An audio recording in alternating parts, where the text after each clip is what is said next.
Summary of Atomic Habits by James Clear. Learn about the easy and proven way to build good habits and break the bad ones. A Sport Mastermind Summary.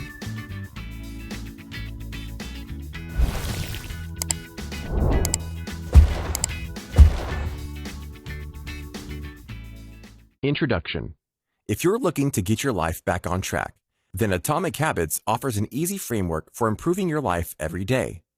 James Clear, one of the world's leading experts on habit formation, reveals strategies to help you form good habits and break the bad ones.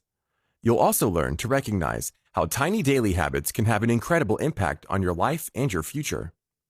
If you find that you struggle to change your habits, the problem isn't you, but your system. You see, your brain is wired to complete activities that are both easy and provide immediate gratification. Luckily, James Clear provides a proven system that will help you change your habits and take your life to new heights. Through this book, you will learn how to make time for new habits, overcome a lack of motivation and willpower, design your environment to make success easier, and learn how tracking your habits and finding an accountability partner will help you succeed. Chapter 1. Why Small Habits Can Make a Big Difference. When it comes to success, many people are focused on the wrong thing. They focus on the end goal versus the journey it takes to get there, and believe big decisions will get them to their final destination. However, this couldn't be further from the truth. In fact, 1% of improvement each day means that you will be 37 times better than you once were. But if you decline 1% every day, you will decline nearly to zero. In other words, it's the small habits that matter and that make the biggest difference. For example, a plane traveling from Los Angeles to New York requires a specific degree of direction to get its final destination. Imagine if the pilot adjusted its course just 3.5 degrees south. This may look like nothing to the average observer. The adjustment is so small, many people wouldn't even notice. Of course, upon landing, the passengers would notice a big difference. That small course adjustment would change their final destination from New York to Washington, D.C. We don't typically notice tiny changes because the impact is not seen immediately.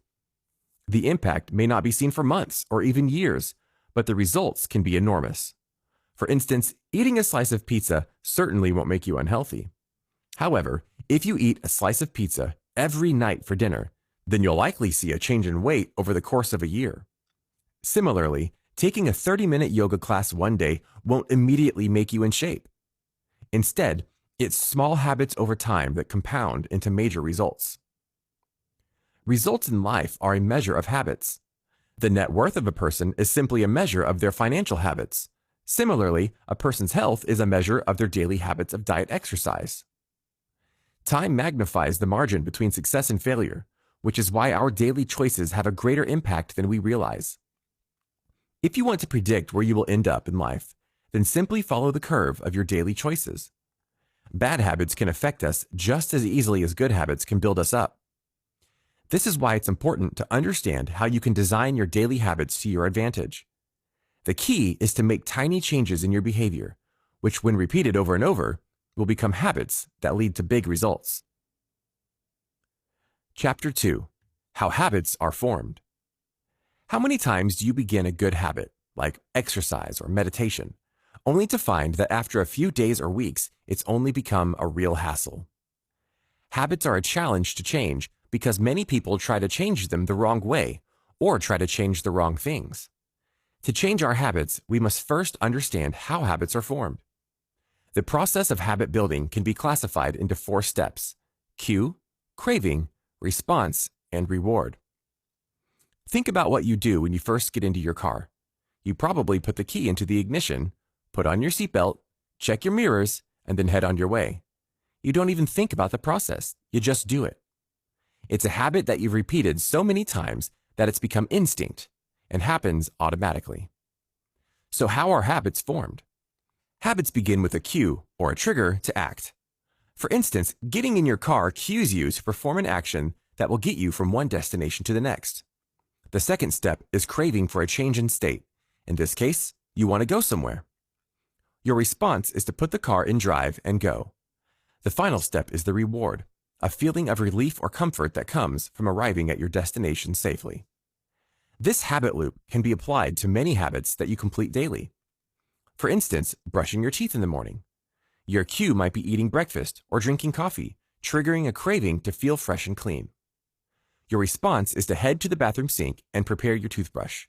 Your reward is a mouth that feels fresh and makes you ready to take on your day. The cue always triggers a craving, which motivates a response. Then a reward is provided, satisfying the craving and becoming affiliated with the cue. Our behaviors are driven by a desire to solve a particular problem, which is a part of the cue and craving phase of the habit loop. For instance, the problem phase might include the cue of your phone buzzing with a new text message. The craving is that you want to learn the contents of that message. Then comes the solution phase. You respond by grabbing and unlocking your phone. The reward is satisfying the craving to read the message. Of course, these habits aren't all that bad. However, when we adopt unhealthy or bad habits, we see the effects years later, and the habit becomes harder to break. That's why it's important to understand the habit loop, so you can learn how to replace your cues, cravings, responses, and rewards to create better habits. Let's see how you can begin creating better habits. Chapter 3. Make it obvious. When it comes to cues, such as the buzzing of our phone or the drinking of coffee, we are prompted to check our messages or brush our teeth. But once you understand how our actions can be influenced by certain stimuli, you can learn how to manipulate your cues to implement better habits.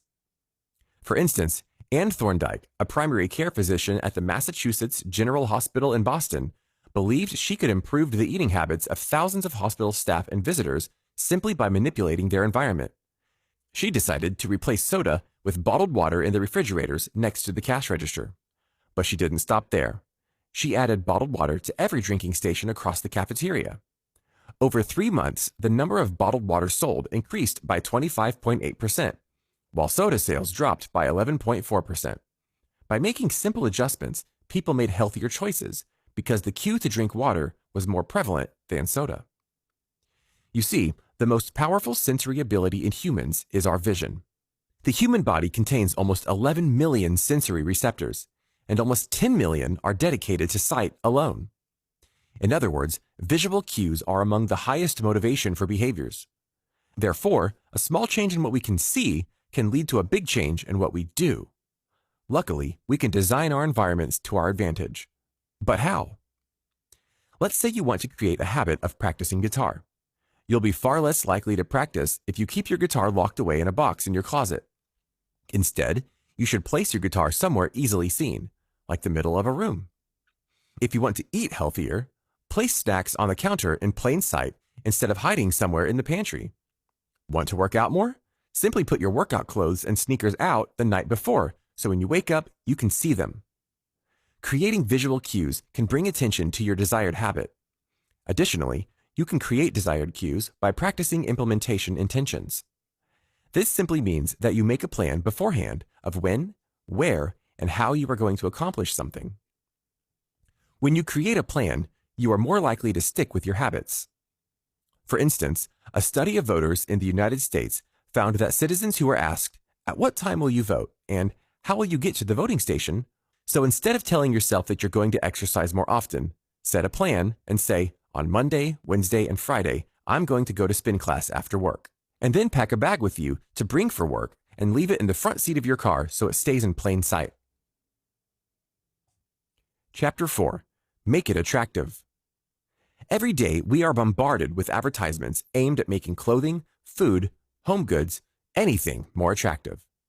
Society is filled with highly doctored versions of reality as we engineer our photographs with ideal lighting, photoshopped edits, and exaggerated features to make products more appealing and attractive to consumers. The same can be applied to our habits.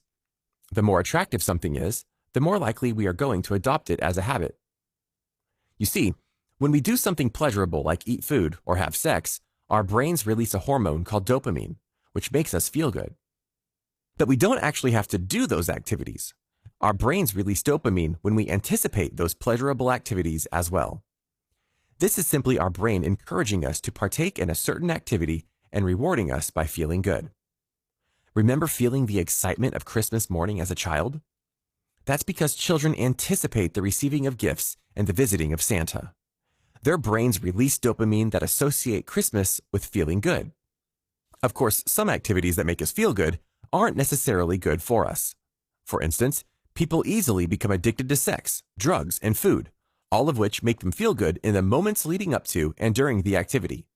However, these addictions can affect our health and our relationships.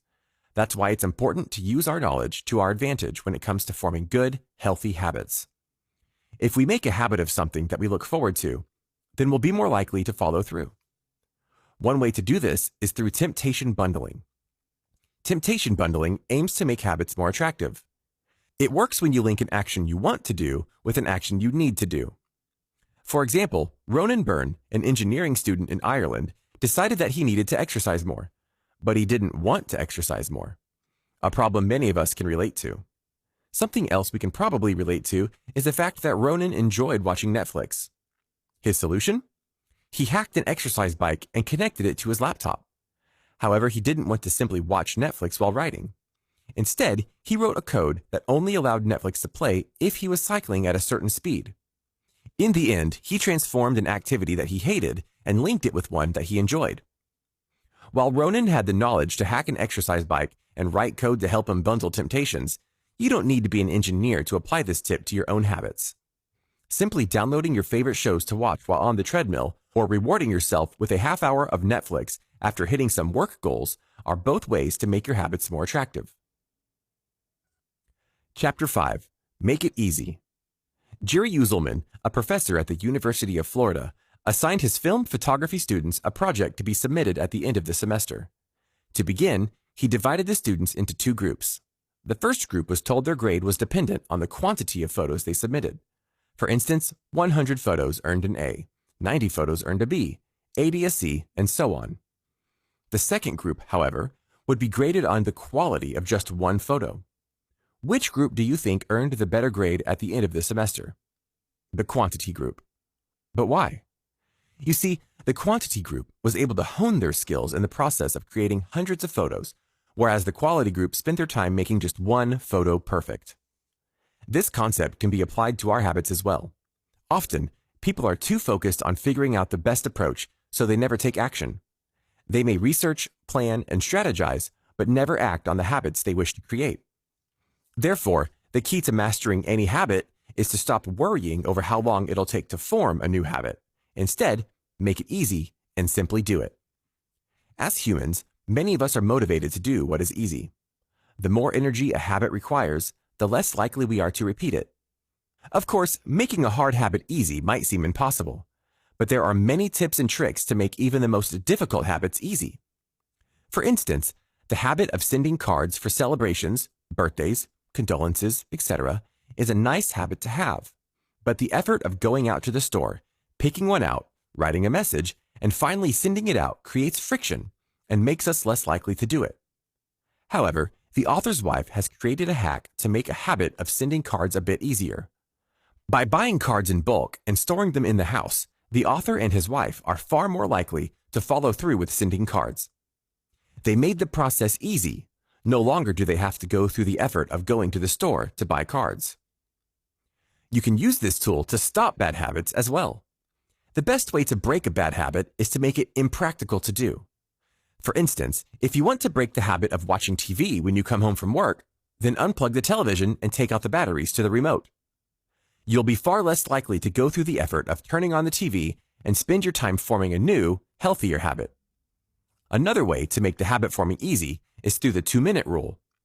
The basis of the rule is to start small and make the habit easy to start. For instance, instead of telling yourself that you need to study for a class, you can start with the basics and tell yourself to open my notes. Or maybe you want to make a habit of doing some yoga after work. Instead of saying, I need to do 30 minutes of yoga, tell yourself, take out my yoga mat. By breaking down the habits into simple steps, you make the habit easier to form, which means you'll be more likely to form long-term habits. Chapter 6. Make it satisfying. The last step in making a long-term habit is to make it satisfying. Successful companies understand this concept and use it to their advantage. For example, toothpaste manufacturers saw great success when they added mint to their products. Mint allowed people to enjoy the act of brushing their teeth because it led to a satisfying, minty fresh feeling. If an experience isn't satisfying, it may not be repeated again. In the 1990s, Stephen Luby worked in a neighborhood in Karachi, Pakistan as a public health researcher. During his time there, Luby achieved a 52% reduction in diarrhea among the local children. In addition, pneumonia rates dropped by 48% and skin infections by 35%. How did he achieve this? By introducing good soap. If you grew up in a westernized society, then you understand the importance of hand washing as a basic hygiene skill. Of course, the locals of the Pakistani neighborhood understood this as well, but they failed to create a healthy habit of washing hands. Luby recognized the need for the good soap and made the act of hand washing a satisfying experience. So he partnered with Procter & Gamble to introduce a premium soap to the neighborhood. Seemingly overnight, hand washing became satisfying. The new soap lathered well and smelled nice. People now enjoyed the pleasurable experience and made a habit of washing their hands. While washing our hands or brushing our teeth brings immediate satisfaction, many other habits don't. This is called a delayed reward environment. For instance, we go to work every day, but the reward of receiving a paycheck might not come until the end of the month. Similarly, you may start going to the gym every morning, but you won't see the reward of weight loss and toned muscles until weeks or even months later. On the other hand, habits that result in immediate satisfaction might see delayed consequences.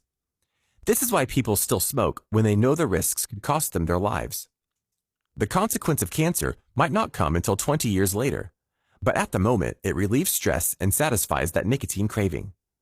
Because of these delayed consequences and delayed rewards, it's important to attach immediate gratification to habits you wish to pursue. For example, the author tells about his friends who wanted to kick the habit of going out to eat so they could get healthier and save more money. They opened a savings account they named Trip to Europe, and every time they avoided a meal out, they transferred $50 to the account. Seeing the money go into the savings created a sense of immediate gratification, so it encouraged them to keep up the habit. They made their habit satisfying, and eventually, they saw long-term rewards when they saved enough money to book their trip. Chapter 7. The Importance of Habit Tracking. Kicking a bad habit or implementing a good one can be hard. While it's satisfying to make progress, sometimes that satisfaction is delayed, causing us to give up on those healthy habits. Additionally, we crave visual evidence of progress, which we don't always see when kicking habits like smoking.